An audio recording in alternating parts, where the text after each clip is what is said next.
Yang kedua kasih tahu. Yang kedua kasih tahu teman-teman bahwa Ustadz bagi-bagi duit tiap bulan 15 miliar. Betul. Pertanyaannya, nama lo ada enggak di dalam daftar yang dibagi sama Ustadz? Kalau enggak ada, berarti lo belum terdaftar jadi anggota Petren. Betul. Rugi ya tadi. Rugi dong. banget ya. Karena duit yang saya bagi duit halalan, thayyiban, mubarakan. Kenapa duit halal? Gue jualan tiket, gue jualan pulsa, gue bagi lo yang ikut jualan. Mungkin awalnya orang tertarik karena di sini ada skema Ponzi dengan iming-iming 1 bulan dia mengucurkan dana 15 miliar untuk mitra Petren, tapi faktanya adalah zong, alias tidak ada kata lain kecuali ada proses tipu-tipu di dalamnya, termasuk menipu para karyawannya yang tidak dibayar.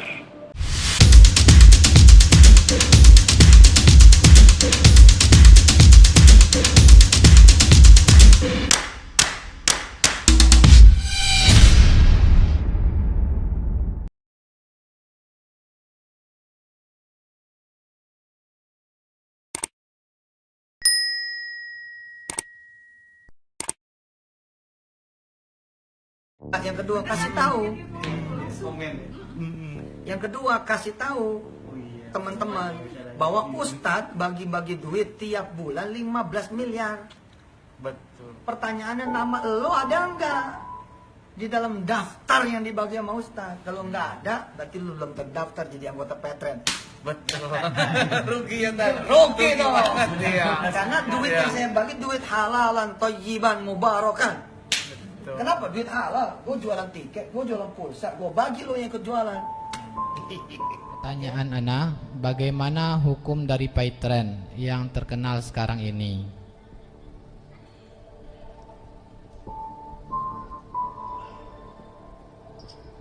Haram. Cukup? Haram. Karena tukar uang dengan uang. Untuk program ini, uang keikutsertaannya yang paling murah sekitar 3.500.000 rupiah. Jelas? Padahal produk yang sama dari perusahaan yang lain itu bisa gratis. Tetapi bedanya yang ini, yang bayar 3.500.000, ada iming-iming bonus 100 juta. Pada level sekian bonus 100 juta. Pada level sekian bonus 200 juta. Level sekian 500 juta. Level sekian 1 miliar ditambah rumah mewah. Masalah istrinya cari sendiri, tapi rumah mewah dan 1 miliar. Dan seterusnya, mobil mewah. Level selanjutnya. Orang yang walaupun di sini gratis, di sini bayar 3.500.000, tapi iming-iming 100 juta. 3,5 dibandingkan dengan 100 juta. Siap gak dia bayar? Siap atau tidak? Bila dia siap bayar, tujuannya berarti tukar 3.500.000, yang paling kecil 100 juta. Tukar uang dengan uang, padahal Rasulullah mensyaratkan tunai dan sama nominalnya. Sekarang sama nominalnya, tidak terjadi riba fadl. Tunai tidak terjadi riba nasi'ah. Dan lebih dari itu, bukan sekedar riba saja, ini juga mengandung unsur judi. Kalau orang main judi umpamanya, ada dilemparnya ke atas umpamanya uang recehan. Kalau keluar yang satu, 2 sisi, satu, ini kamu bayar 1 juta. Yang ini kalau enggak, saya bayar 1 juta. Ini spekulasi dengan kesempatan dapat dan tidak berapa persen? 50%. Halal atau haram? Haram. Ijma' semua kaum muslimin dan semua orang berakal, ini bagian dari judi dan haram. Dalam usaha Petren dan semua MLM, dijelaskan oleh Dr. Husaini Syarani dalam disertasinya berjudul Taswik At-Tijari fi Fiqh Islami, ya. Beliau menjelaskan dari penelitian di dunia, yang dapat yang daftar 3.500.000, yang dapat 100 juta, yang dapat sekian-sekian itu paling sampel terbanyak 4% dari yang 100 orang. 4 orang dari 100 orang. Berarti 4% kesempatannya. Karena kalau 50% tutup besok dia. Iya atau tidak? Kesempatan cuma dikasih 4 orang. Kalau tadi 50% dengan spekulasi 50%, haram ini 4% dengan 90%. Ini selain haram pembodohan. Yang mau ikut ini hanya orang-orang bodoh. Iya atau tidak? Iya, iya. Jelas ini. Walaupun ada embel-embel kata syariah di belakangnya. Mana hukum paytren? Bagaimana dengan fatwa DSN MUI yang menghalalkannya? Jazakumullah khair. Allah barik fiik. Saya katakan, jangankan paytren urusan perusahaan kecil, kalau saja bank syariah, perusahaan besar tidak syariah hasil fatwanya, apalagi perusahaan kecil. Paham maksud saya? Paytren dalam buku saya jelaskan bahwa ini salah satu bentuk MLM yang diharamkan seluruh ulama dunia.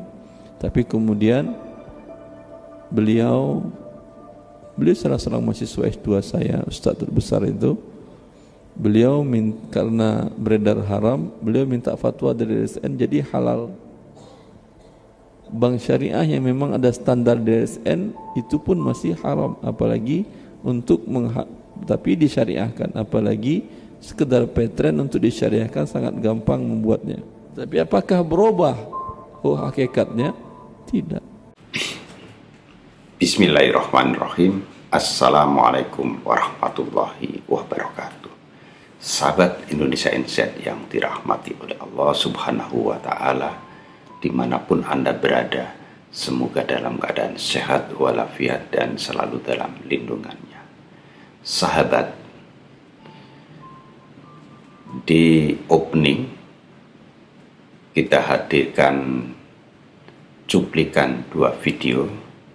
Yang pertama adalah cuplikan statement dari Yusuf Mansur yang memberi iming-iming kepada mitra paytren bahwa dirinya setiap bulan mengucurkan dana sampai 15 miliar untuk mitra paytren. Luar biasa. Ini juga teknik mengajak orang untuk bisa menjadi mitra paytren. Mitra paytren adalah komunitas yang berbayar. Setelah membayar dengan sejumlah uang tertentu, dia diberi akses untuk bisa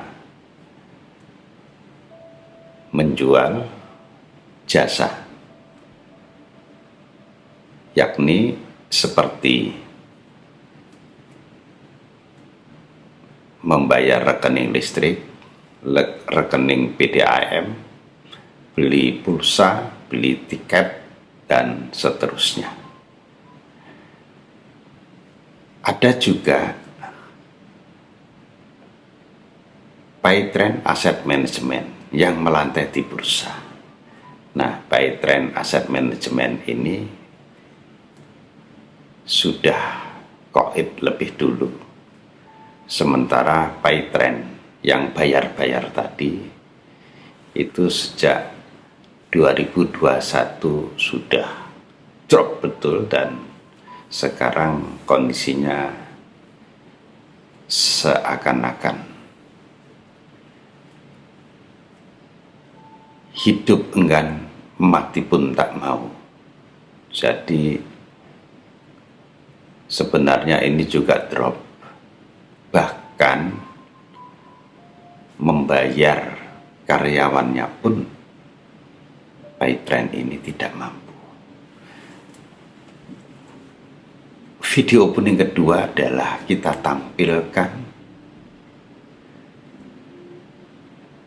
statement dari Ustadz Dr.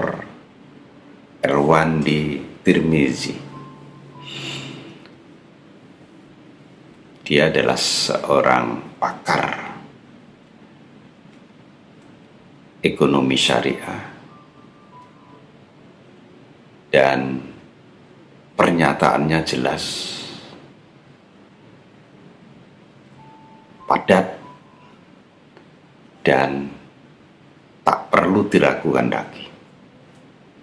Dia mengatakan bahwa pay trend yang dimaksud di sini adalah pay trend bayar-bayar yang oleh Yusuf Mansur diiming-imingi hadiah 15 miliar per bulan itu.